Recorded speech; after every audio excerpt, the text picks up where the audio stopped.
أعوذ بالله من الشيطان الرجيم.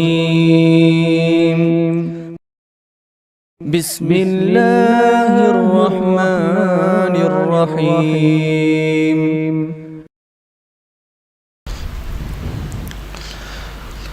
الحمد لله رب العالمين،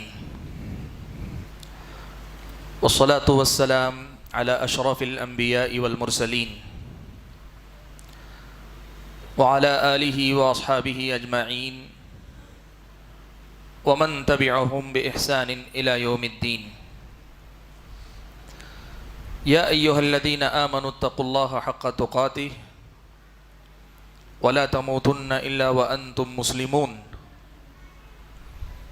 يا أيها الناس اتقوا ربكم الذي خلقكم من نفس واحدة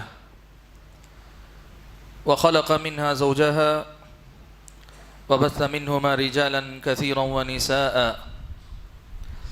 واتقوا الله الذي تساءلون به والأرحام إن الله كان عليكم رقيبا. يا أيها الذين آمنوا اتقوا الله وقولوا قولا سديدا يصلح لكم أعمالكم ويغفر لكم ذنوبكم ومن يطع الله ورسوله فقد فاز فوزا عظيما. أما بعد فأعوذ بالله من الشيطان الرجيم. بسم الله الرحمن الرحيم. ألف لام ميم أحسب الناس أن يتركوا أن يقولوا آمنا وهم لا يفتنون وَلَقَدْ فَتَنَّا الَّذِينَ مِنْ قَبْلِهِمْ فَلَيَعْلَمَنَّ اللَّهُ الَّذِينَ صَدَقُوا وَلَيَعْلَمَنَّ الْكَاذِبِينَ. محترم اور معزز علماء کرام، میرے اپنے بزرگوں، نوجوان ساتھیوں اور پردہ نشین خواتین اسلام، آج کی اس مجلس میں مجھے آپ حضرات اور خواتین کے سامنے جس عنوان کی وضاحت کرنی ہے وہ عنوان ہے فتنوں سے کیسے بچا جائے۔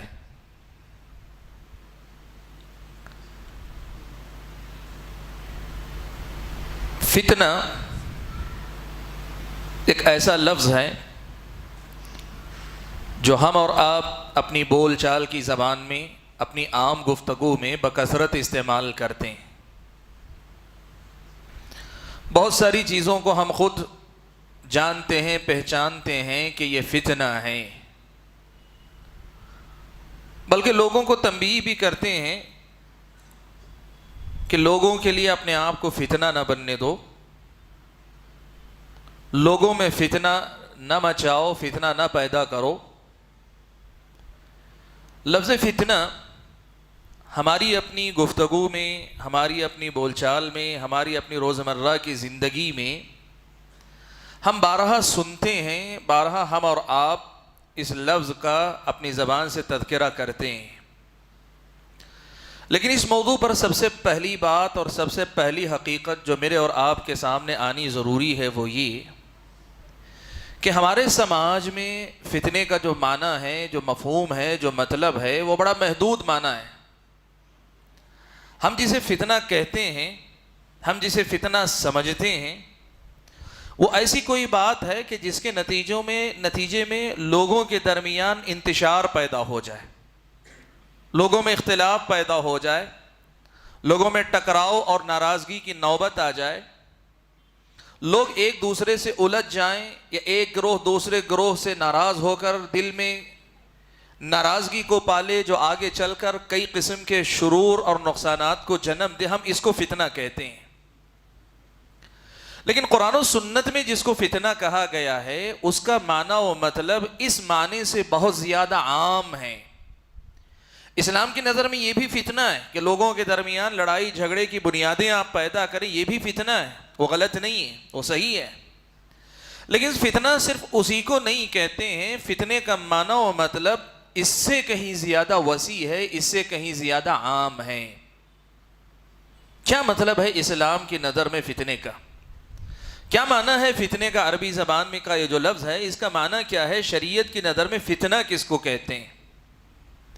آپ اگر صرف قرآن مجید میں لفظ فتنہ کس کس مسئلے میں اللہ تبارک و تعالیٰ نے ذکر فرمایا ہے، کس کس چیز کو کون سی بات کو اللہ تعالیٰ نے فتنہ قرار دیا ہے، اگر آپ اس کی تفصیلات دیکھنا چاہیں، یقین مانیں دسیوں جگہ اور دسیوں معاملات کو اللہ تعالیٰ نے فتنے سے تعبیر کیا ہے۔ اور کئی ایسی چیزیں بھی ہیں جن کو اللہ تعالیٰ نے فتنہ کہا ہے تو لوگ پریشان بھی ہو جاتے ہیں کہ یہ کیسے فتنہ ہو سکتا ہے۔ جیسے اللہ تعالیٰ نے کہا تمہاری بیویاں، تمہاری اپنی اولاد یا تمہارا مال فتنہ ہے۔ پہل کوئی آدمی سنتا ہے میری اولاد فتنہ ہے تو آدمی پریشان ہو جاتا ہے کہ اولاد تو نعمت تھی، اولاد تو نعمت تھی، یہ فتنہ کیسے ہو گئی؟ آدمی سنتا ہے کہ بیویاں تم میں سے تمہاری بیویاں تمہاری دشمن ہیں، آدمی پریشان ہو جاتا ہے کہ تمہارے شوہر تمہاری بیویاں تمہارے جوڑے تمہارے لیے دشمن ہیں، آدمی پریشان ہو جاتا ہے۔ اسلامی شریعت نے جس کو فتنہ کہا ہے اس کا اصل معنی کیا ہے یہ سب سے پہلے ہم کو سمجھنے کی ضرورت ہے، اس لیے کہ آپ یہ بات یاد رکھیں، کسی بھی بیماری کے علاج کی سب سے پہلی بنیاد یہی ہوتی ہے کہ اس بیماری کی صحیح پہچان ہمیں ہو، صحیح تشخیص ہو، بیماری کو صحیح طریقے سے آدمی ڈیٹیکٹ کرے، پہچانے، اس کو ریکگنائز کیا جائے، اس کو معلوم کیا جائے کہ ہے کیا یہ بیماری اصل میں، ڈاکٹر اس کو پہچانے۔ جب بیماری کی صحیح پہچان ہوگی تبھی جا کر اس کا علاج بھی صحیح طریقے سے ہو پائے گا۔ اب جب ہم فتنے کی بات کر رہے ہیں کہ فتنوں سے کیسے بچا جائے، تو جب تک ہمارے اور آپ کے سامنے فتنے کا معنی نہیں ہوگا، فتنے کا مفہوم نہیں ہوگا، ہم اور آپ ان فتنوں سے بچنے کے سلسلے میں مناسب اقدام نہیں کر سکیں گے۔ ہماری اور آپ کی ساری کوششیں بالکل ویسے ہی ہوں گی جیسے بہت سارے ڈاکٹر بیمار کی بیماری کے بارے میں ایک اندازہ لگا کر دیتے ہیں، علامات، نشانیوں کو، آثار کو دیکھ کر وہ اندازہ لگاتا ہے کہ شاید اس بیماری کی وجہ سے، اس خلل کی وجہ سے آدمی کو فلاں تکلیف ہے۔ آدمی کے پیٹ میں درد کئی وجوہات سے ہو سکتے، ڈاکٹر اکثر و بیشتر اندازہ لگاتا ہے آدمی کے علامات، جسم کے اندر پیدا ہونے والے تغیرات کو دیکھ کر اور اندازے پہ دوائی دیتا ہے۔ اب اگر وہ دوائی اس مرض کے مطابق ہوئی تو بندے کو شفا مل جاتی ہے، ورنہ نہیں ملتی آدمی کو شفا۔ بالکل یہی معاملہ ہمارا اور آپ کا ہے۔ یاد رکھیں کہ فتنہ کہتے کس کو ہے، اس کو اگر ہم پہچانیں گے نہیں تو پھر اس فتنے کے علاج کے سلسلے میں ہماری کوششیں بھی اکثر و بیشتر ناکام ہو جائیں گی۔ اس لیے بھائیو، اس موضوع پر سب سے پہلا مسئلہ، سب سے اہم بنیاد جو آپ کے سامنے رکھنا چاہتا ہوں وہ یہ کہ جب کبھی فتنے کا تذکرہ آئے تو آپ کو اور مجھ کو پہلے پہچاننا چاہیے کہ فتنہ شریعت کی نظر میں کیا ہے، اسلام نے فتنہ کس کو کہا ہے، قرآن و سنت میں فتنہ کس کو کہا گیا ہے، اور پھر یہ فتنہ کس دروازے سے میری اور آپ کی زندگی میں داخل ہوتا ہے، وہ کون سے اسباب ہیں جو اس فتنے میں مجھ کو اور آپ کو مبتلا کرتے ہیں، کون سے دروازے ہیں جن دروازوں سے یہ فتنے میرے اور آپ کے پاس آتے ہیں، مجھ کو اور آپ کو اپنے گھیرے میں، اپنی لپیٹ میں لینے کی کوشش کرتے ہیں، ان دروازوں کی پہچان ہونی چاہیے۔ دوسرا اہم کام میرا اور آپ کا ہونا چاہیے فتنے کی پہچان، اور فتنے کی پہچان کے بعد آدمی کوشش یہ کرے کہ وہ فتنے کس دروازے سے آتے ہیں، کس طرف سے آتے ہیں، اس کا آدمی کو سب سے پہلے ادراک ہو، پہچان ہو کہاں سے مجھ پر یہ فتنے حملہ آور ہوتے ہیں۔ اور اگر یہ پہچان بھی نصیب ہو جاتی، فتنہ بھی پہچان لیا، کس طرف سے یہ فتنے حملہ آور ہوتے ہیں یہ بھی پہچان لیا، تو پھر تیسرا مرحلہ باقی رہ جاتا ہے کہ فتنے جب آ رہے ہیں ان سے بچنے کے لیے مجھ کو اور آپ کو کیا کرنا چاہیے، وہ کون سے اسباب ہیں جو ان فتنوں کے حملوں سے مجھ کو اور آپ کو بچا سکتے ہیں، اور اللہ نہ کرے اگر ہم مبتلا ہو چکے ہیں فتنوں میں تو وہ کون سے اسباب ہیں جو ان فتنوں سے مجھ کو اور آپ کو نجات دے سکتے ہیں۔ یہ پورا ایک سلسلہ ہے دراصل، اور اس کے لیے مجھ کو اور آپ کو بڑی محنت کرنی پڑے گی۔ ایک تو فتنے کی پہچان ہو، پھر یہ فتنے کہاں سے مجھ پر اور آپ پر حملہ آور ہوتے ہیں، اب یہ جب حملہ کرتے ہیں تو ہم اپنے آپ کو کیسے بچائیں ان فتنوں سے، اور اللہ نہ کرے کہ ہمیں احساس ہوا، پہچان ہوئی، اور جب پہچان ہوئی تو ہم یہ دیکھتے ہیں کہ ہم آلریڈی جسے کہتے ہیں کہ پہلے ہی سے ہم مبتلا ہو چکے ہیں، فتنوں کا شکار ہو چکے ہیں، فتنے میں ہمارا حصہ شامل ہو چکا، ہم فتنے میں مبتلا ہو چکے ہیں، تو پھر اس فتنے سے نکلنے کا راستہ کیا ہے، یہ ہم اور آپ تلاش کرنے کی کوشش کریں۔ میرے بھائیوں، یہی انداز میری اور آپ کی زندگی میں فتنوں سے بچنے کا ایک صحیح راستہ متعین کر سکتا ہے، اور قرآن و سنت کے اندر آپ کو یہ چاروں باتیں تفصیل کے ساتھ ملیں گی۔ اسلام نے کس کس چیز کو فتنہ کہا ہے یہ آپ کو ملے گا۔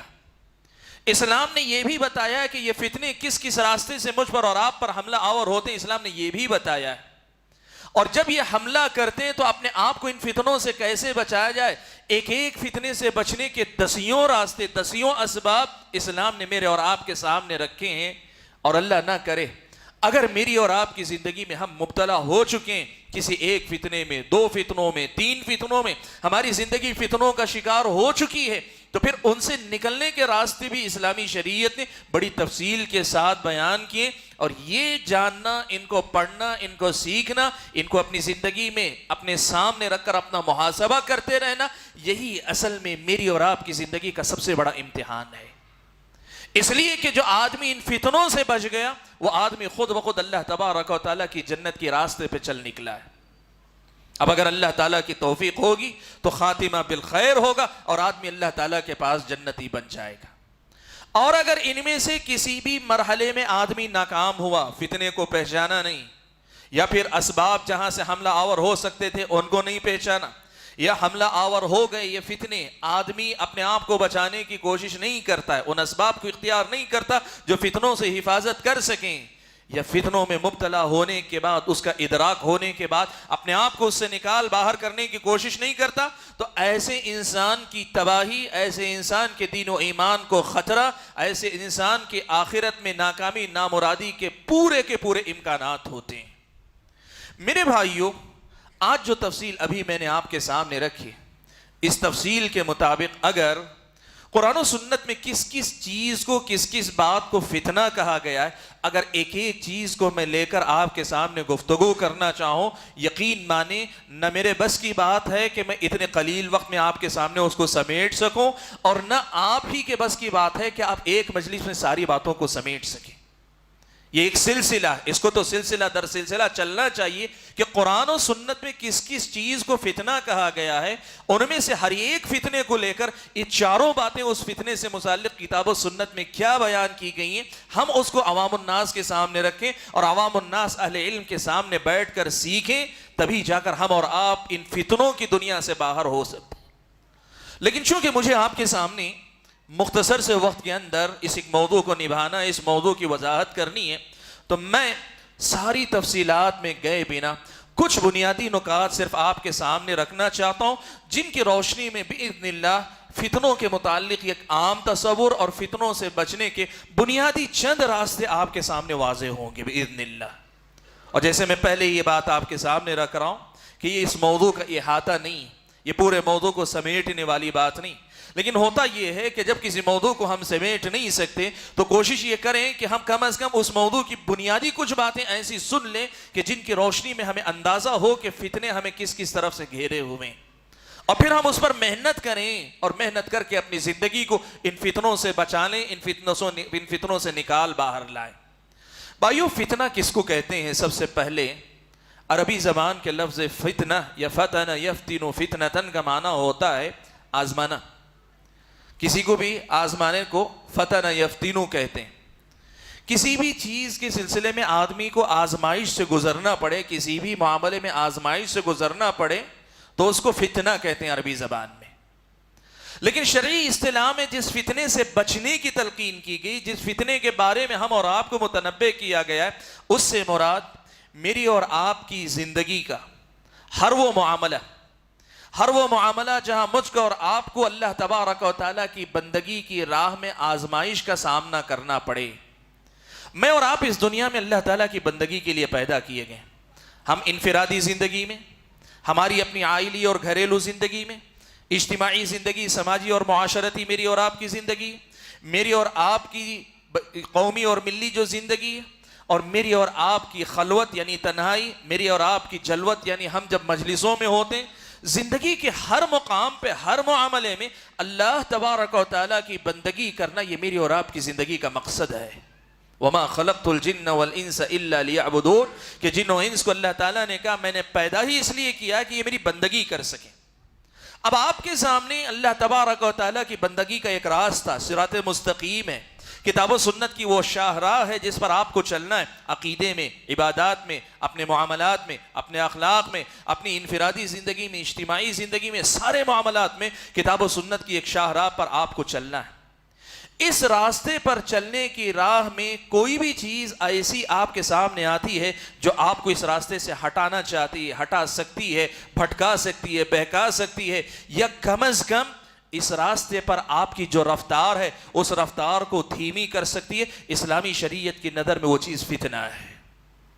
ہر وہ چیز جو آپ کو اللہ تعالیٰ کی بندگی کی راہ میں ایک آزمائش سے دوچار کرے، چاہے آپ کو اس کا ایک ادراک ہو، آپ محسوس کرتے ہیں کہ مجھے آزمایا جا رہا ہے، یا آپ محسوس نہ کریں لیکن وہ چیز آپ کو اللہ تعالیٰ کی بندگی کی راہ میں یا تو رکاوٹ بن رہی ہے، یا آپ کو پیچھے رکھ رہی، یا آپ کی رفتار کو دھیمی کر رہی ہے، تو پھر یہ اسلامی شریعت کی نظر میں فتنہ ہے۔ وہ چیز، وہ بات، وہ کام، وہ ہر وہ چیز جو آپ کو اللہ تعالیٰ کی بندگی کی راہ سے ہٹا سکے، بھٹکا سکے، بہکا سکے، یا آپ کی رفتار کو دھیمی کر سکے، یا آپ کو بہتر کام سے کمتر کام کی طرف لے کر آ جائے، بہتر کام سے غافل کر کے کم فضیلت والے کام میں مشغول کر دے، یہ بھی فتنہ ہے۔ ہر وہ چیز جو آپ کو بندگی کی راہ سے بہکا دے وہ اللہ تعالیٰ کی نظر میں فتنہ ہے، اسلامی شریعت کی نظر میں فتنہ ہے۔ اور اسی لیے اگر آپ دیکھیں گے قرآن و سنت میں جن جن باتوں کو اللہ تعالیٰ نے فتنہ کہا ہے، وہ ہر وہ بات ہے جو آپ کو اللہ تعالیٰ کی بندگی سے، چاہے وہ توحید کے مقابلے میں شرک کی شکل میں ہو، وہ سنت کے مقابلے میں بدعت کی شکل میں ہو، وہ اللہ تعالیٰ کی بندگی کی راہ کے باب میں آپ کی خواہشات کی پیروی کی شکل میں ہو، وہ آپ کی اولاد ہو، وہ آپ کی بیویاں ہوں، آپ کے مال ہوں، یا دنیا کی بے شمار چیزیں جو آپ کو اللہ تبارک و تعالیٰ کی بندگی کی راہ سے بھٹکا سکتی ہیں، بہکا سکتی ہیں، تو یہ فتنہ ہے۔ اب اگر آپ فتنے کو پہچاننا چاہتے ہیں تو اس کی ابتدا کہاں سے ہونی چاہیے؟ سب سے پہلے آپ کو صراط مستقیم کی پہچان ہونی چاہیے۔ آپ کو اللہ تعالیٰ کی بندگی کا تقاضا کیا یہ معلوم ہونا چاہیے۔ مجھ سے اللہ تعالیٰ انفرادی زندگی میں کیا چاہتے ہیں، گھریلو زندگی میں کیا چاہتے ہیں، اجتماعی زندگی میں کیا چاہتے ہیں، میری تنہائی خلوت میں مجھ سے کیا چاہتے ہیں، میری جلوت، میری اپنی مجلس میں اللہ مجھ سے کیا چاہتے ہیں، یہ آپ کو معلوم ہونا چاہیے۔ اور پھر جب آپ کو راستہ معلوم ہے، اس راستے پہ آپ چلنا چاہتے ہیں، تو جو چیزیں رکاوٹ بنتی ہیں تبھی آپ ان کو پہچان پائیں گے کہ یہ فتنے ہیں۔ عام طور پہ ہمارے اور آپ کے سماج کا معاملہ یہ ہے کہ ہمارے سماج میں جہالت بہت عام ہے، اور جہالت کا مطلب لا علمی، دین سے، دینی احکام سے، دینی مطالبات سے، دین کے تقاضے مجھ سے اور آپ سے کیا ہیں، اللہ تعالیٰ کس موقع پر مجھ سے اور آپ سے کیا چاہتے ہیں، اس کا اکثر و بیشتر ہم اور آپ کو ادراک نہیں، ہمیں پہچان نہیں۔ جب ہمیں اپنی زندگی میں جو کام، جو مرحلہ گزر رہا ہے، اس مرحلے میں اللہ تعالیٰ کی مجھ سے اور آپ سے چاہ کیا ہے، اللہ کی مرضی کیا، اللہ تعالیٰ چاہتے کیا ہے، وہی ہمیں معلوم نہ ہو تو پھر اس کی راہ میں رکاوٹ بننے والی چیزوں کی پہچان بھی مجھ کو اور آپ کو حاصل نہیں ہو پاتی۔ یہی وجہ ہے کہ میری اور آپ کی زندگی طرح طرح کے فتنوں کی آماج گاہ بنی ہوئی، طرح طرح کے فتنوں میں ہم اور آپ مبتلا ہیں، طرح طرح کے فتنے مجھ کو اور آپ کو گھیرے ہوئے، اپنی لپیٹ میں لیے ہوئے، میری اور آپ کی زندگی فتنوں کا شکار نظر آتی ہے۔ بھائیو، ہر وہ کام جو مجھ کو اور آپ کو اللہ تبارک و تعالیٰ کی بندگی سے دور لے جائے وہ فتنہ ہے، اور اس فتنے سے اپنے آپ کو، مجھ کو اور آپ کو بچانے کی کوشش کرنی چاہیے۔ میں آپ کے سامنے ان فتنوں میں سے بالاجمال، بالاختصار 3 قسم کے فتنوں کا تذکرہ کروں گا۔ 3 فتنوں کا نہیں، 3 قسم کے فتنوں کا تذکرہ آپ کے سامنے کروں گا کہ ان 3 قسم کے فتنوں کو اگر ہم اور آپ پہچان لیں تو پھر ان فتنوں سے بچنے کے راستے پہ ہم اور آپ چل سکتے ہیں، آگے بڑھ سکتے ہیں۔ اسلامی شریعت کے مطابق سب سے پہلی چیز جس کو مجھ کو اور آپ کو فتنے کے طور پہ پہچاننا چاہیے وہ کیا ہے؟ اسلامی شریعت یہ بتاتی ہے مجھ کو اور آپ کو کہ میری اور آپ کی یہ زندگی جو ہم اور آپ جی رہے ہیں، سب جی رہے ہیں، ہم سب زندہ ہیں، اللہ کا فضل و کرم ہے، میری اور آپ کی زندگی یہ اپنے آپ میں ایک فتنہ ہے، یہ اپنے آپ میں ایک آزمائش ہے میری اور آپ کی۔ ہم سمجھتے ہیں فتنے کا مطلب کسی گمراہی کا انعام ہے، نہیں، وہ تو ہے، فتنہ ہے ہی، لیکن اسلام یہ بتاتا ہے آپ کی اپنی زندگی خود ایک فتنہ، آپ کی اپنی زندگی خود یہ فتنہ ہے۔ قرآن مجید کی جو آیت میں نے آپ کے سامنے پڑھی اس آیت میں اللہ تبارک و تعالیٰ نے یہی سچائی سب سے پہلے بیان فرمائی. اللہ نے فرمایا الف لام میم احسب الناس ان يتركوا ان يقولوا آمنا وهم لا يفتنون.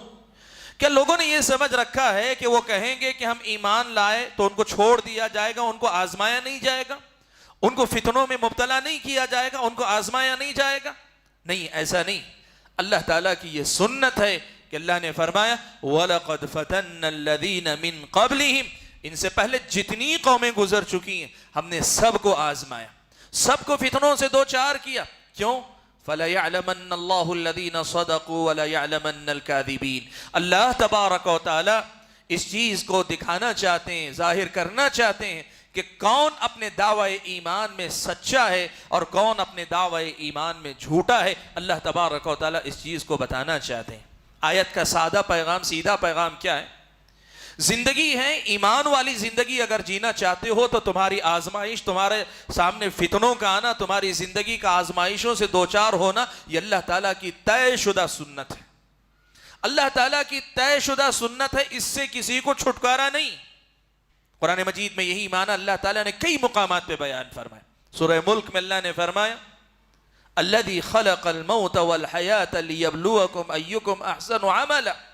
وہ اللہ تعالیٰ پابرکت ہے وہ ذات جس نے موت و حیات کو پیدا ہی اس لیے کیا کہ تمہیں آزما کر دیکھے کہ عمل کے اعتبار سے تم میں سے کون بہتر ثابت ہوتا ہے.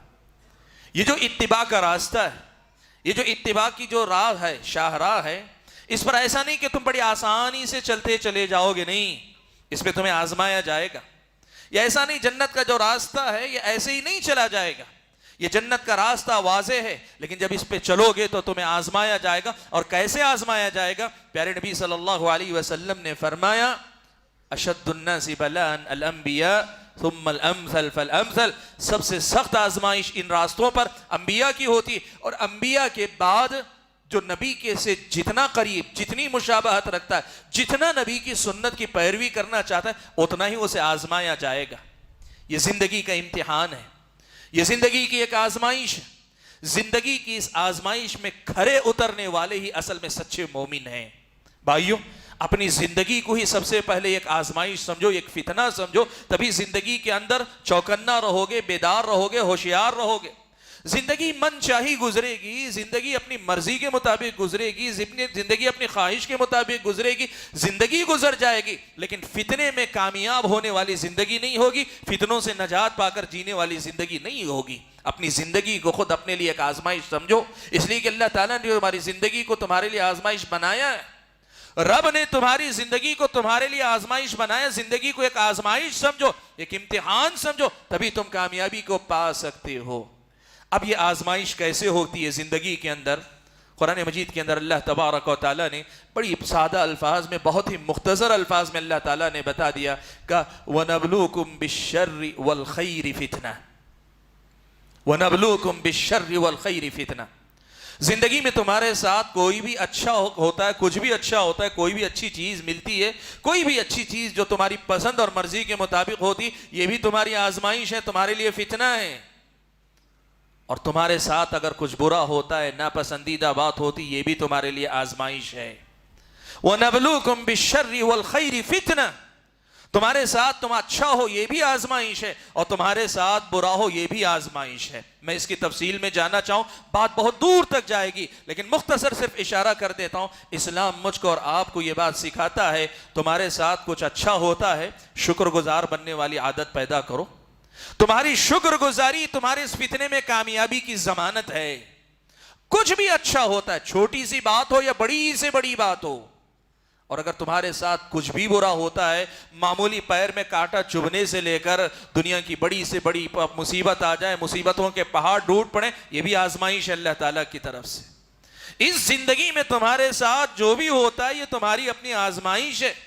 خیر ہو تو بھی آزمائش ہے, شر ہو تو بھی آزمائش ہے, بھلا ہو تو بھی آزمائش ہے, برا ہو تب بھی آزمائش ہے, تمہیں خوشی ملے آزمائش ہے, تکلیف پہنچے وہ بھی آزمائش. اس کو آزمائش کی نظر سے دیکھ کر تم یہ سیکھو کہ اگر اچھا ہوتا ہے تو شکر گزار بنو, اور اگر برا ہوتا ہے تو صبر کرنے والے بنو. یہ تمہاری اپنی اس فتنے میں, اس آزمائش میں کامیابی کا مختصر راستہ ہے.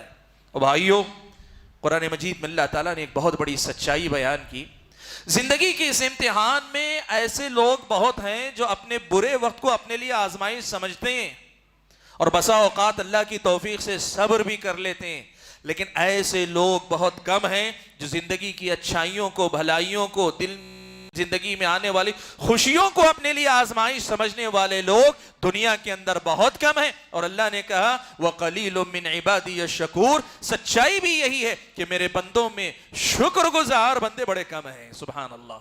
بھائیو، سب سے پہلا فتنہ، سب سے بڑا فتنہ، سب سے اہم فتنہ یہی ہے کہ زندگی کی نرمی اور گرمی یہ میری اور آپ کی زندگی کا سب سے بڑا فتنہ، سب سے بڑی آزمائش ہے۔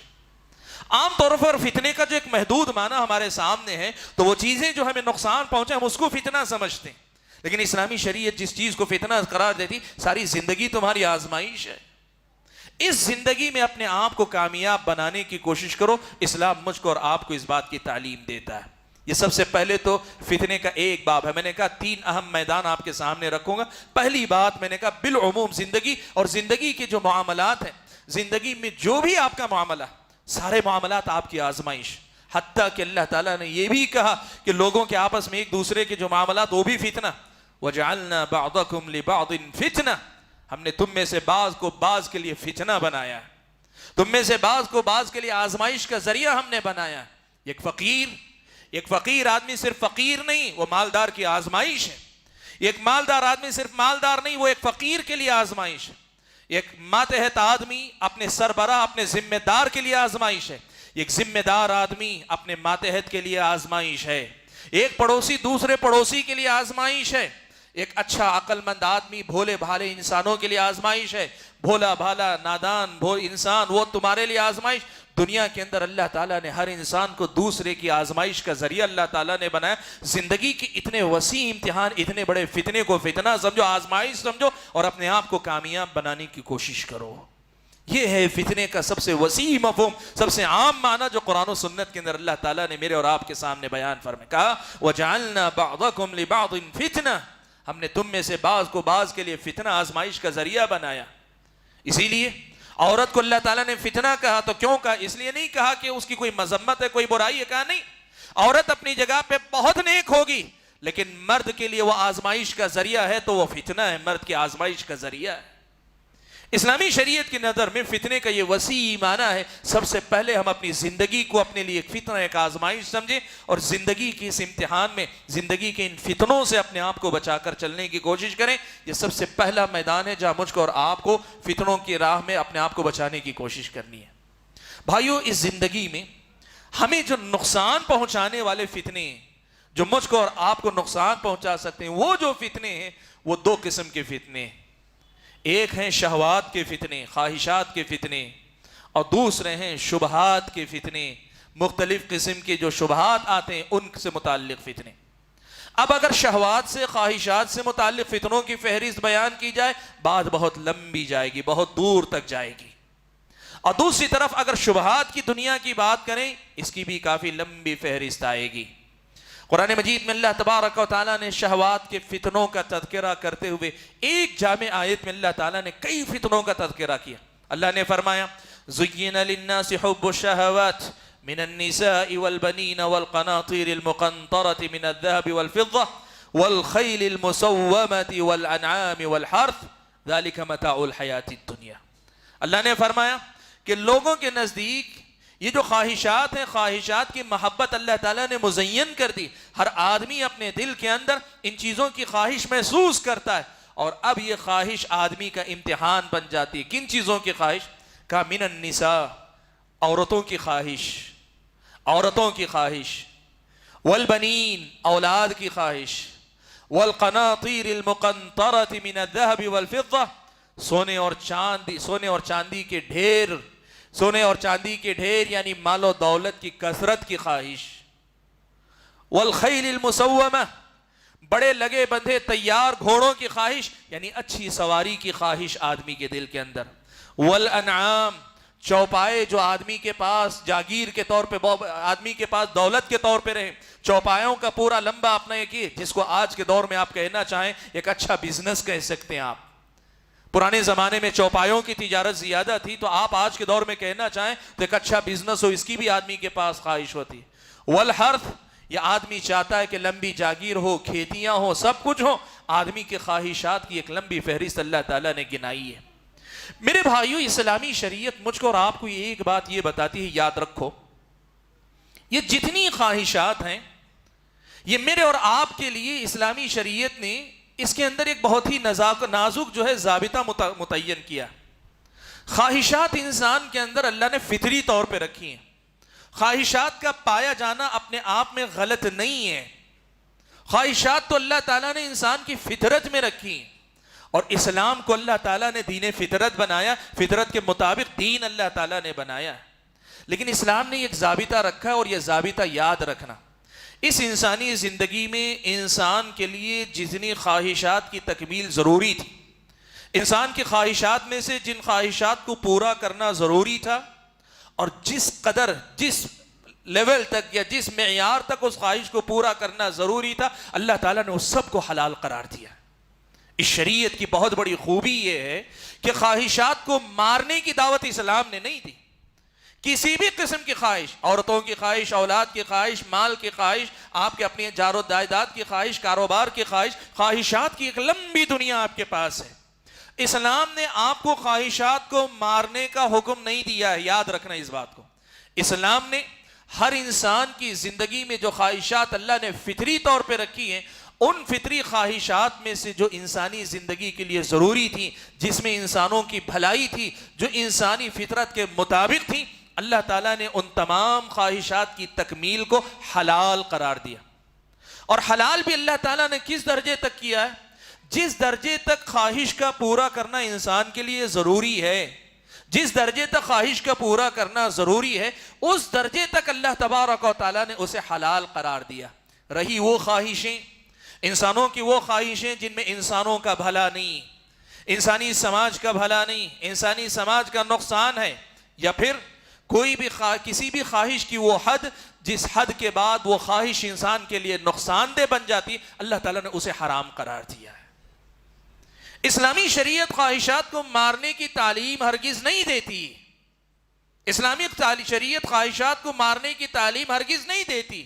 اسی لیے آپ جانتے ہیں 3 لوگ آئے اللہ کے نبی صلی اللہ علیہ وسلم کی عبادت کے بارے میں، انہوں نے پوچھا اللہ کے نبی صلی اللہ علیہ وسلم کی عبادت کے بارے میں. امہات المومنین نے بتایا کہ اللہ کے نبی مسجد کی عبادت کے بعد گھر میں کیسی اور کیسی عبادت کرتے ہیں. تو ان میں سے ہر آدمی نے اپنے اپنے طور پر کچھ باتیں کہی. ان میں سے ایک آدمی نے یہ بھی کہا کہ لا اتزوج النساء، زندگی میں کبھی شادی نہیں کروں گا، شادی کروں گا تو بیوی اور خواہشات اور پھر ان کے ذریعے اولاد کا جنجال پوری دنیا پھیلے گی اور میں غافل ہو جاؤں گا، اس لیے شادی کروں گا ہی نہیں. اللہ کے نبی صلی اللہ علیہ وسلم نے کیا کہا؟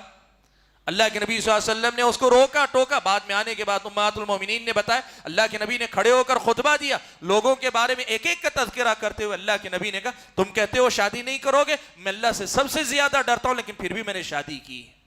حضرت عثمان ابن مظعون رضی اللہ تعالیٰ عنہ نے اللہ کے نبی صلی اللہ علیہ وسلم سے آ کر پوچھا تھا، اللہ کے نبی اجازت دیجئے کہ ہم خسی کر لیں، اپنی خواہشات کا خاتمہ کر لیں، خواہشات کو ختم کر لیں، جو مادہ پیدا ہو سکتا ہے اس کا خاتمہ ہی کر لیں، خواہش پیدا ہی نہ ہو. اللہ کے نبی صلی اللہ علیہ وسلم نے منع کر دیا. اسلامی شریعت کی یہ بہت بڑی خوبی ہے، یاد رکھو کہ انسانی زندگی کی جتنی خواہشیں، ان خواہشات میں سے جو بھی ضروری تھی یا جائز تھی، مفید تھی یا جس میں فائدہ زیادہ تھا، اللہ تعالیٰ نے ان خواہشوں کو پورا کرنے کا بھی انتظام کیا. اور ان خواہشوں کی بھی اس حد تک اللہ تعالیٰ نے پوری اجازت دی ہے جہاں تک خواہشات انسان کے حق میں مفید ہو سکتی.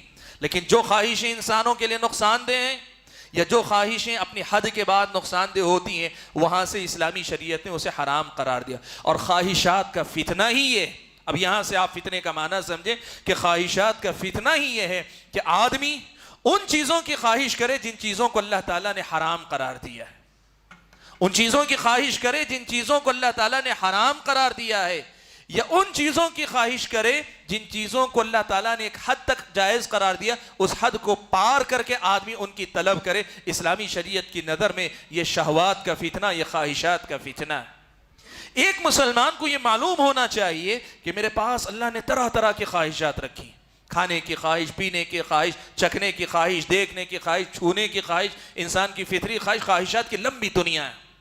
اور انسان کی جو معنوی خواہشیں ہیں، شہرت کی خواہش ہے، عہدے کی خواہش ہے، آدمی کے پاس مال و دولت کی خواہش ہے، آدمی کے پاس کسی پر حکمران بننے کی خواہش، آدمی کے پاس خواہشات کا لمبا تانتا بندہ.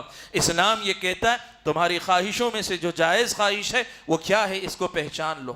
ہر وہ خواہش جو اسلامی شریعت کے اصولوں کے خلاف جاتی، یہ تمہارا فتنہ ہے، یہ تمہارے لیے آزمائش ہے.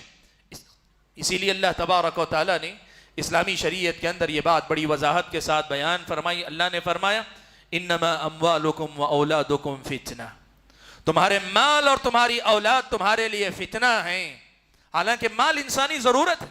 اللہ تعالیٰ نے کہا مال کو اللہ تعالیٰ نے جعل اللہ لکم قیاما، اس مال کو انسانی زندگی کے قائم و دائم رہنے کی بنیاد قرار دی اللہ تعالیٰ نے مال کو. لیکن اسی مال کو اللہ تعالیٰ نے فتنہ کہا. اور اللہ کے نبی صلی اللہ علیہ وسلم نے کیا فرمایا؟ کہا لِكُلِّ أُمَّةٍ فِتْنَةٌ وَفِتْنَةُ أُمَّتِي الْمَالِ، ہر امت کے لیے ایک مخصوص فتنہ ہوتا ہے.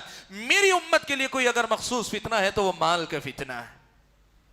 مال فتنہ ہے. اولاد اللہ تعالیٰ کی بڑی نعمت ہے، اتنی بڑی نعمت کہ انبیاء بھی اگر اس اولاد سے، اس نعمت سے محروم رہے، اللہ کے سامنے گڑ گڑا کر مانگا کرتے تھے. اتنی بڑی نعمت ہے اولاد. لیکن اللہ نے کہا یہی اولاد فتنہ ہے. بیویاں، اللہ تک کے نبی صلی اللہ علیہ وسلم نے فرمایا خیر متاع الدنیا، خیر متاع الدنیا المرأة الصالحہ. اللہ کے نبی نے فرمایا کہ دنیا کے ساز و سامان کے اندر جن سے آدمی فائدہ اٹھائے، اگر سب سے بہتر کوئی چیز ہے تو نیک بیوی میسر آ جائے، یہ سب سے بہتر جو ہے فائدہ اٹھانے کی چیز ہے. لیکن اللہ تعالیٰ نے انہی بیویوں کے بارے میں یہ بات بیان فرمائی ان من ازواجکم و اولادکم عدوا لکم، تمہاری اولادوں میں سے بعض اولاد، تمہاری بیویوں میں سے، تمہارے شوہروں میں سے بعض جوڑے تمہارے دشمن ہیں. اللہ تعالیٰ نے کہا یہ کیا مسئلہ ہے؟ یہ اولاد تمہارے لیے نعمت ہے ایک حد تک، لیکن جب حد سے تجاوز کرو گے یہ اللہ تعالیٰ کی بندگی کی راہ میں رکاوٹ بننے لگے گے، یہ تمہارے لیے فتنہ ہے. تمہارے اپنے مال تمہاری زندگی کی ضرورت ہے اور تمہارے لیے ان کا استعمال اور ان کی روشنی میں عیش و آرام جو جائز ہے وہ جائز ہے. لیکن یہی مال اگر بندگی کی راہ میں رکاوٹ بننے لگے یہ فتنہ ہے. اور تمہاری اپنی بیویاں دنیا کی سب سے بہترین نعمتوں میں سے ہے، لیکن یہی بیوی تمہاری دین و ایمان کی راہ میں، تمہاری بندگی کی راہ میں، یا تمہارے شوہر تمہاری بندگی کی راہ میں رکاوٹ بن جائے، تمہاری بیوی فتنہ ہے، تمہارا شوہر فتنہ ہے تمہارے لیے. قرآن مجید میں اللہ تبارک و تعالیٰ نے اس بات کو بڑی تفصیل کے ساتھ بیان کیا ہے. آپ دیکھیں کہ جس چیز کو اسلام نے جائز قرار دیا اسے اپنی حد میں رکھ کر استعمال کرو، وہ جائز ہے، اس کا استعمال کرنا بہت اچھا ہے. لیکن اگر آپ نے حد سے تجاوز کیا تو پھر اس کا مطلب یہ ہوا کہ آپ اپنے آپ کو فتنے میں مبتلا کر رہے ہیں. اب اس کا آسان طریقہ یہ ہے کہ زندگی کی ہر خواہش جو دل میں پنپتی ہے، دل میں امٹتی ہے، دماغ میں آپ کی جوش مارتی ہے، آپ کو کے اندر خواہش پیدا ہوتی ہے، مجھے یہ ملنا چاہیے، مجھے وہ چاہیے، مجھے یہ کرنا چاہیے، مجھے وہ کرنا چاہیے، کرنے سے پہلے ایک مرتبہ معلوم کر لو کہ یہ جائز ہے کہ ناجائز. اور اگر جائز ہے تو اس کی حد کیا ہے، اسلام نے اس کی حد کیا رکھی. اگر اپنے آپ کو اس ضابطے پر چلاؤ کہ خواہش کو اپنانے سے، خواہش کو اختیار کرنے سے پہلے شرعی حکم معلوم کر لو گے اور پھر یہ بھی معلوم کر لو گے کہ یہ جائز کس حد تک ہے، تو پھر اپنے آپ کو فتنوں سے بچا لو گے، خواہشات کے فتنوں سے اپنے آپ کو بچانے میں کامیاب ہو جائے. اور اگر یہ نہیں ہوا، آپ نے کہا زندگی میری، مرضی میری، زندگی من چاہی گزاروں گا، آپ خواہشات کے فتنے میں مبتلا ہوں گے. اور یاد رکھو خواہشات کا فتنہ اتنا خطرناک ہے کہ وہ دماغ پہ پردے ڈال دیتا ہے. آدمی کے ہوش مارے جاتے ہیں، آدمی کے ہوش و حواس گم ہو جاتے ہیں، آدمی کو پتہ بھی نہیں چلتا. جس طرح آپ جانتے ہیں شراب کا نشہ ہے، آدمی اگر شراب پی لے تو نشے میں اسے بھلے برے کی تمیز نہیں رہ جاتے. خواہشات کا جو غلام ہوتا ہے، جو انسان خواہشات کا غلام ہوتا ہے، وہ خواہشات اسے اتنا زیادہ انسان کو ذلیل و خوار کرتی ہیں، اللہ کی بندگی سے اتنی دور لے جاتی ہیں کہ آدمی کو ہوش و حواس بھی نہیں رہتا کہ میں گمراہی کے کس گڑھے میں جا کر گرا ہوا ہوں. اور یقین رکھیں یہی خواہشات ہیں، اگر یہ خواہشات آدمی کنٹرول میں نہ رکھے، آدمی کفر کے دروازے پر بھی جا کے دستک دے دیتا، کفر کے دروازے تک بھی آدمی جا سکتا ہے. اور یہ جو کفر کے دروازے تک جانے کا مطلب، ابھی آپ نے ماضی قریب میں سنا یو پی کے اندر کچھ مسلمان تھے جنہوں نے ہندو دھرم اختیار کر لیا، مرتد ہو گئے. مرتد ہونے کی وجہ جو انہوں نے خود بیان کی وہ کیا تھی؟ ان کے دل میں یہ خواہش تھی کہ ہمارے اپنے گھر کے ایک نوجوان کا جو قتل ہوا ہے اس کا انتقام لیا جانا چاہیے. آدمی کے دل کے اندر ایک جذبہ اٹھتا ہے کہ ہمارا اپنا قریبی مارا گیا، اس کا نقصان ہوا، اس کو تکلیف پہنچے، اس کا بدلہ لینا ہے.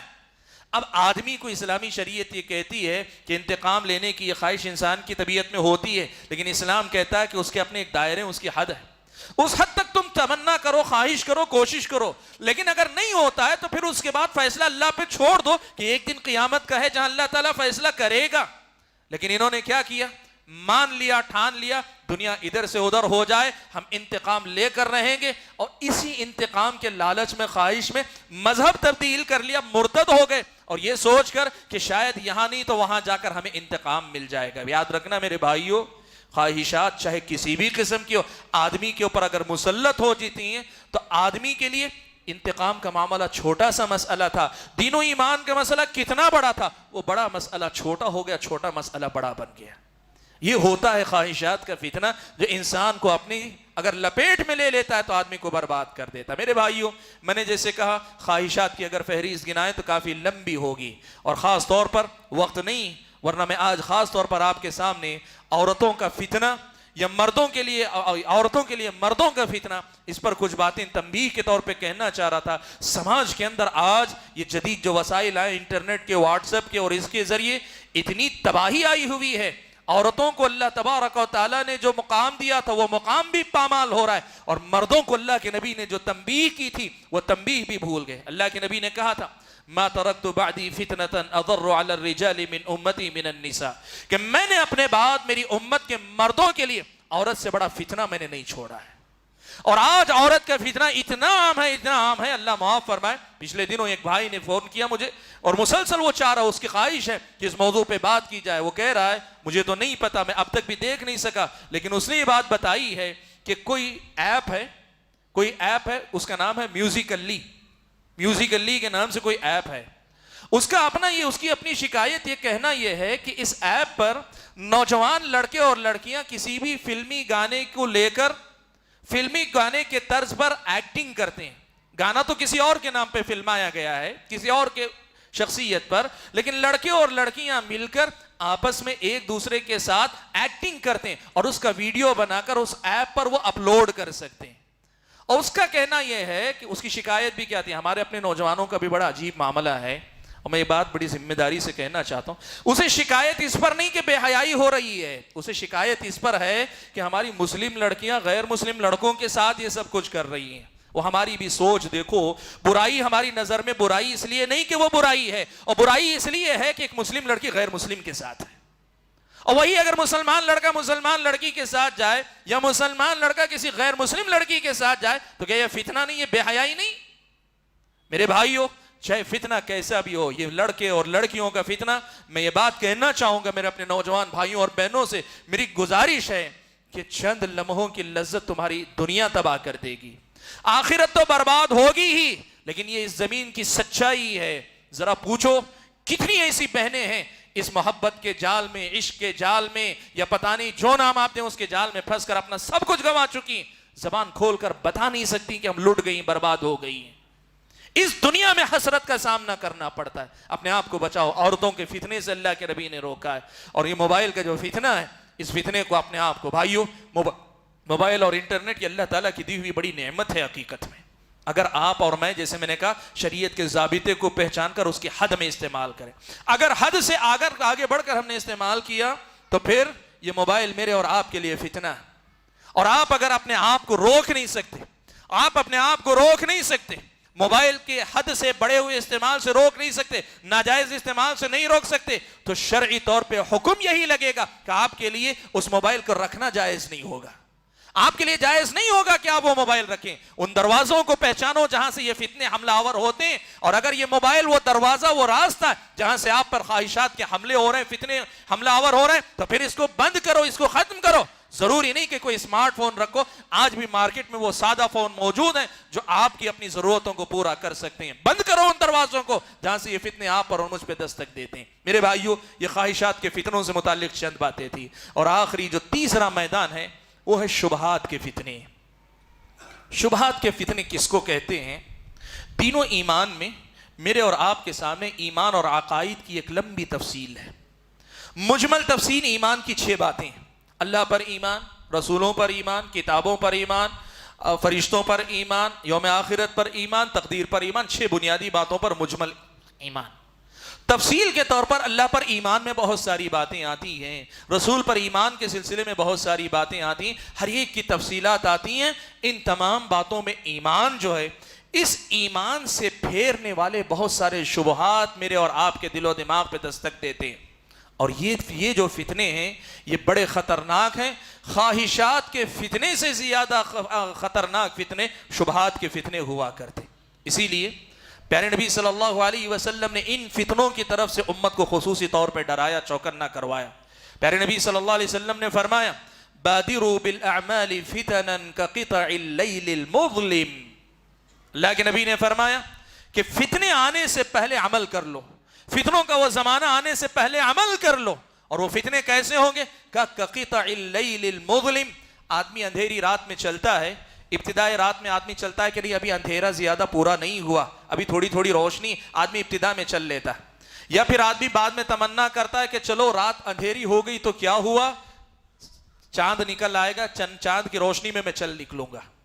یا پھر رات کے ایک حصہ گزرنے کے بعد آخری حصے میں آدمی کو توقع رہتی ہے صبح پوری طرح طلوع ہونے سے پہلے صبح کا اجالا آ جائے گا، آدمی چلتا رہے گا۔ لیکن رات اندھیری ہو، پوری کی پوری کالی ہو، تو آدمی کو اجالے کی کوئی امید نہیں ہوگی۔ نبی نے فرمایا فتنے جب آئیں گے تو ایسے آئیں گے کہ ہر آنے والا فتنہ، بعد میں آنے والا فتنہ پہلے والے فتنے سے زیادہ اندھیرے کو پھیلائے گا۔ دین کو پہچاننا آدمیوں کے لیے مشکل سے مشکل ہوتا چلا جائے گا۔ ایسے فتنوں کے دور کے آنے سے پہلے خوب عمل کر لو۔ اللہ کے نبی صلی اللہ علیہ وسلم نے ان فتنوں کی طرف سے چوکن نہ کی۔ اور یہ کیسے خطرناک فتنے ہوں گے؟ اللہ کے نبی صلی اللہ علیہ وسلم نے واضح الفاظ میں فرمایا، کہا یصبح الرجل مؤمنا ویمسی کافرا۔ صبح میں آدمی مومن ہوگا، شام ہوتے ہوتے کافر ہو چکا ہوگا۔ شام میں مومن ہوگا لیکن صبح ہونے سے پہلے وہ کافر ہو چکا ہوگا۔ یبیع دینہ بعرض من الدنیا، دنیا کے معمولی مال کے بدلے اپنے دین و ایمان کو بیچ دے گا۔ ایسے فتنوں کا دور آنے سے پہلے عمل کر لو، اپنے آپ کو باعمل بنا لو، اس لیے کہ تمہارے اعمال، تمہاری نیکی، تمہارے اپنی اچھائیاں، تمہاری اپنی بندگی ہی تمہیں فتنوں سے روکنے کا سبب بنے گی۔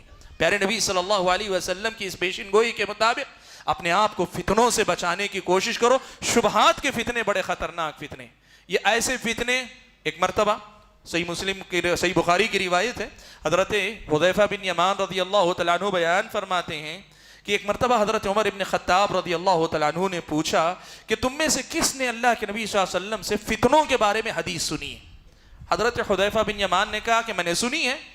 حضرت عمر نے کہا سناؤ کیا حدیث سنی؟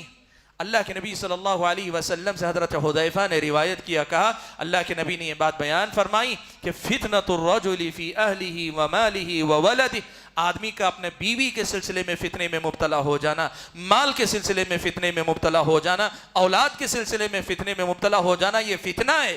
اور اللہ کے نبی نے یہ بھی بتایا ہے کہ اگر ایسا کوئی آدمی مبتلا ہو گیا ہے تو اس کا کفارہ یہ ہے کہ نماز کا اہتمام کرے، صدقہ و خیرات کا اہتمام کرے، امر بالمعروف نہی عن المنکر، نیکی کا حکم دینا، برائی سے روکنے کا اہتمام کرے، کہ ان فتنوں کا کفارہ ہو جائے گا۔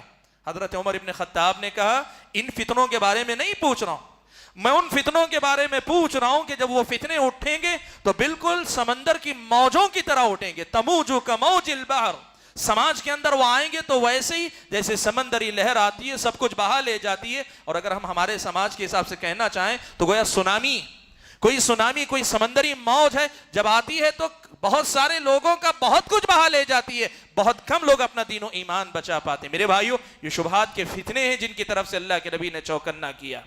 ان فتنوں سے اپنے آپ کو بچانے کی کوشش کریں۔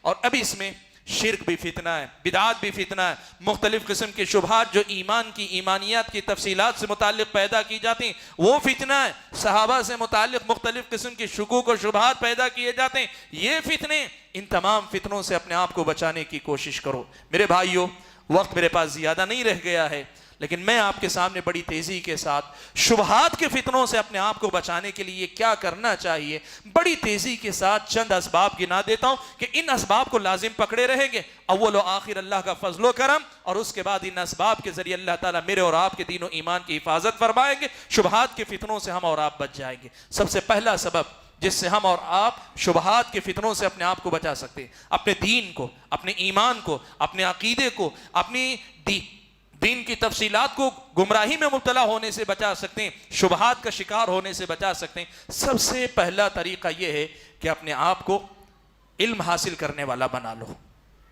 علم حاصل کرنے والا بناؤ. اللہ کی توفیق ہے عالم دین بنو، تقریر کرنے نہیں، لوگوں میں اپنے جا کر تبلیغ کرنے نہیں، وہ بعد میں اپنے آپ کو ایمان، اپنے دین و ایمان کی حفاظت کے لیے خود عالم بننے کی کوشش کرو، پڑھو جا کر. لیکن اگر نہیں پڑھ سکتے، اور ظاہر بات ہے سب لوگ نہیں پڑھ سکتے، تو کم از کم اپنی زندگی میں ہمیشہ علم سیکھنے والے بن کر زندگی گزارو. تو آپ خوش قسمت ہیں، آپ لوگ بڑے خوش قسمت ہیں کہ اس دور میں جی رہے ہیں جس دور میں علم آپ کے دروازے پر آ رہا ہے.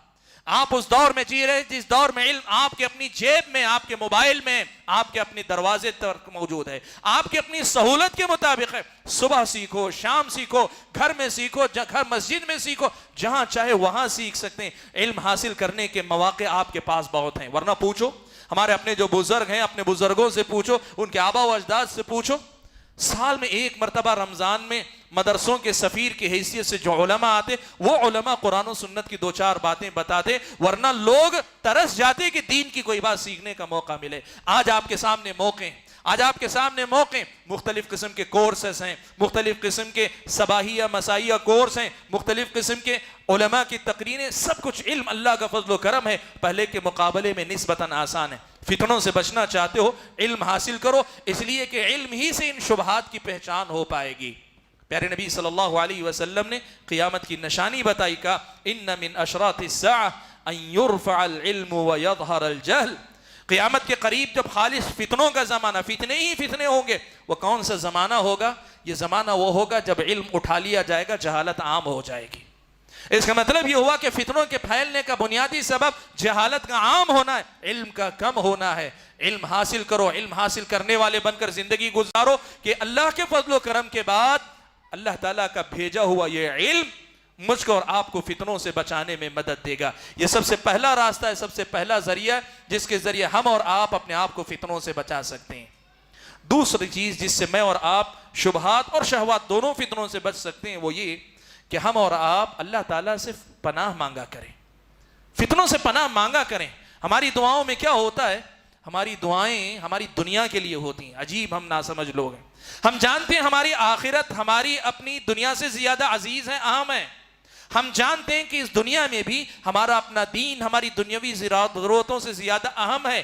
لیکن ہماری دعاؤں میں ہماری دعائیں صحت کے لیے، تندرستی کے لیے، اولاد کی ترقی کے لیے، کاروبار کی ترقی کے لیے، اولاد کے بہتر مستقبل کے لیے، ساری دنیا کے لیے دعائیں ہوتی ہیں. کبھی اپنے دین کے لیے بھی دعا کرو کہ اللہ تعالیٰ میرے دین و ایمان کی حفاظت فرما. پیارے نبی صلی اللہ علیہ وسلم نے یہ بات سکھائی، کا تعوذوا باللہ من الفتن ما ظہر منها وما بطن.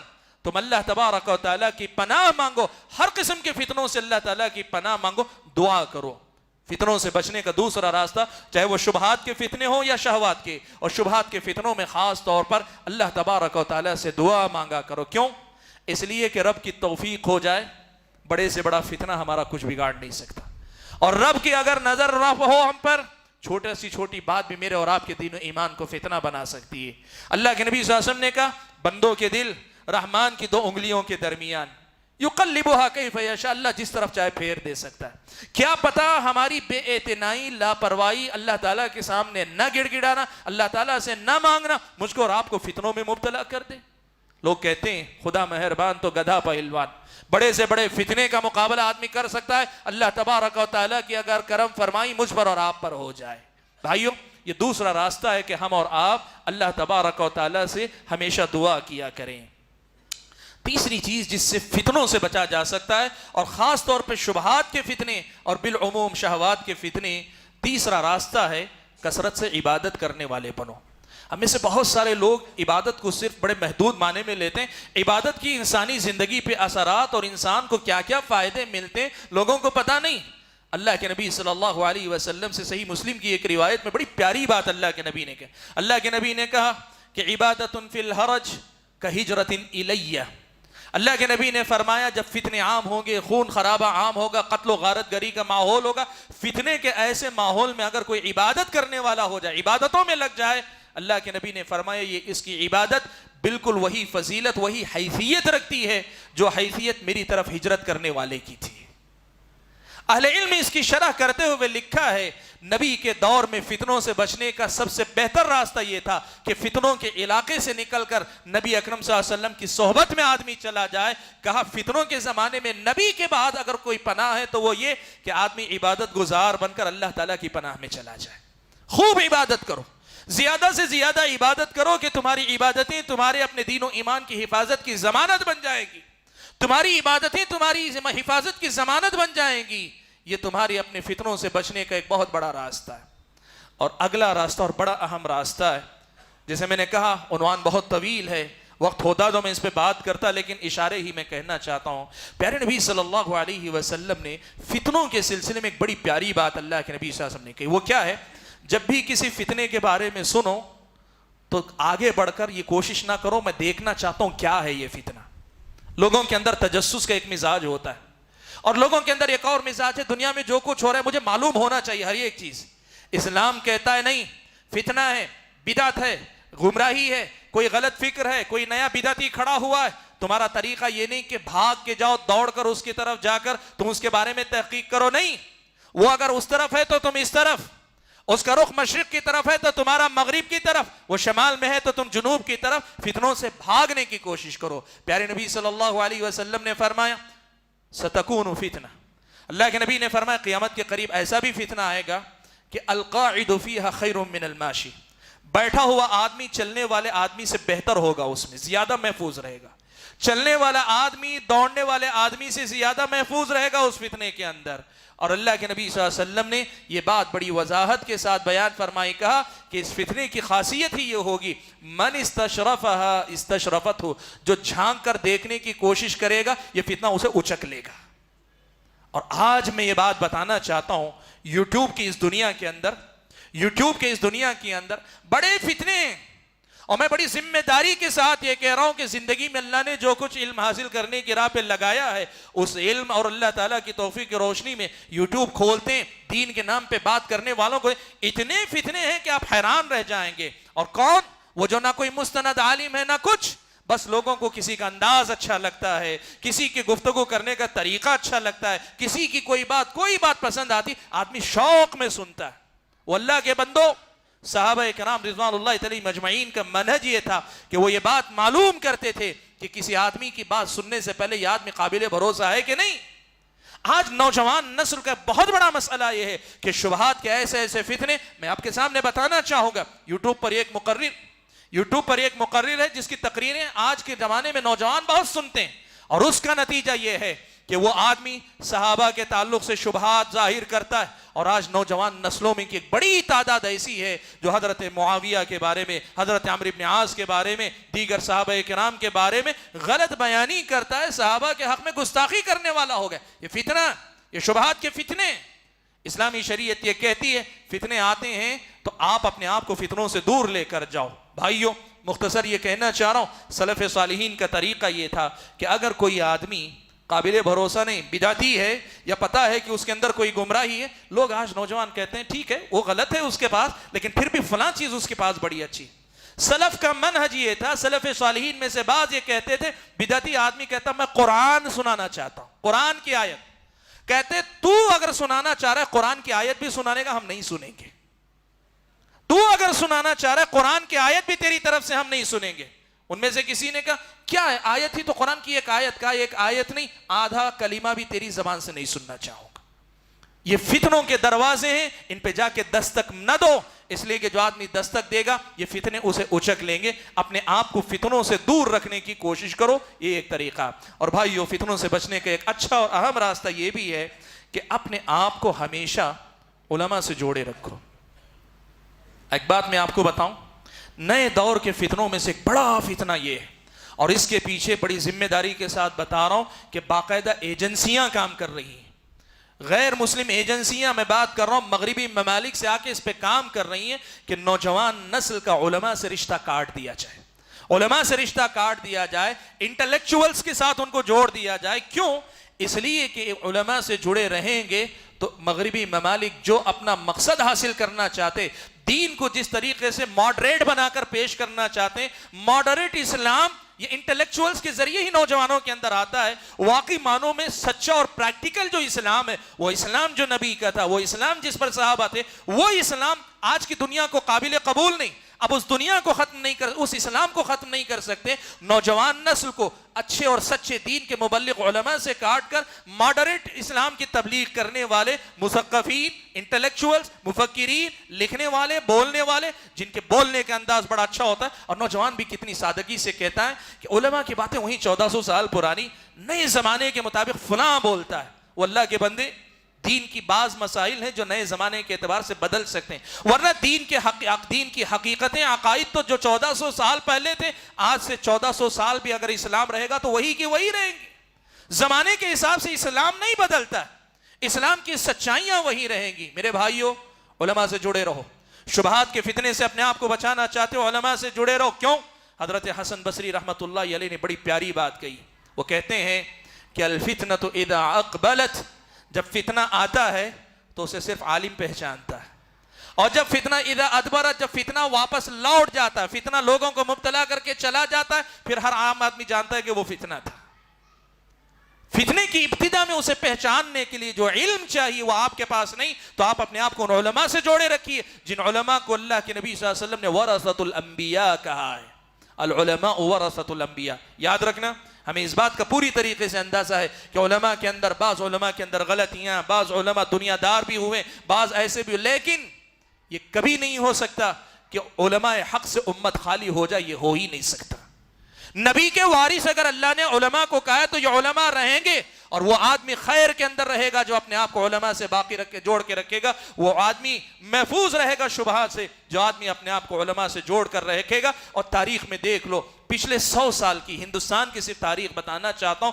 دیکھ لو وہ نوجوان جو جوش میں، جذبے میں علماء کی ہدایات سے آگے بڑھے، ان کا انجام کیا ہوا دیکھ لینا. کتنے فرقوں کا وہ شکار ہوئے، کتنی بدعتوں کا شکار ہوئے، کتنے فتنوں میں مبتلا ہوئے. 100 سال کی اس ہندوستان کی تاریخ آپ کے سامنے گواہ. اور رہے وہ جو علماء کے ساتھ رہے، وقتی طور پر بے چینی بھی رہی، پریشانی بھی رہی، لیکن جب فتنہ گزر گیا لوگوں نے شکر ادا کیا کہ فلاں جیسے فتنے میں مبتلا ہوا، میں مبتلا نہیں ہوا. میرے بھائیوں، فتنے سے بچنے کے لیے علماء کی صحبت اختیار کرو. اور آخری ایک سبب بتا کر میں اپنی بات ختم کر لوں گا، اور وہ یہ ہے کہ شبہات کے فتنوں کے لیے بالخصوص اور شہوات کے فتنوں کے لیے بالعموم، ہر قسم کے فتنے کے لیے زندگی میں توبہ و استغفار کو کثرت سے لازم پکڑو.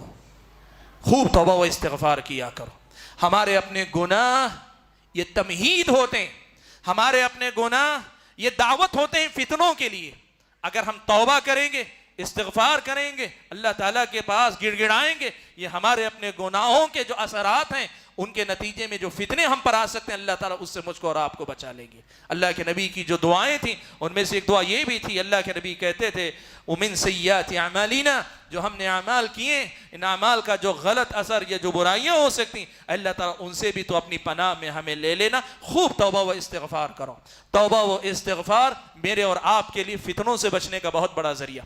ورنہ یہی میرے اور آپ کے گناہ، میری اور آپ کی غلطیاں، میری اور آپ کی نافرمانیاں، میری اور آپ کی سرکشیاں، میری اور آپ کی اللہ تعالیٰ سے بغاوت، اللہ حفاظت فرمائے ہماری، میری اور آپ کی بے راہ رویاں، یہی اصل میں فتنوں کو دعوت دینے والی ہوتی، فتنوں کا دروازہ کھولنے والے ہوتے ہیں. توبہ کر لیں گے، استغفار کریں گے، اللہ تبارک و تعالیٰ فتنوں کے دروازے ہم پر بند کر دیں گے انشاءاللہ.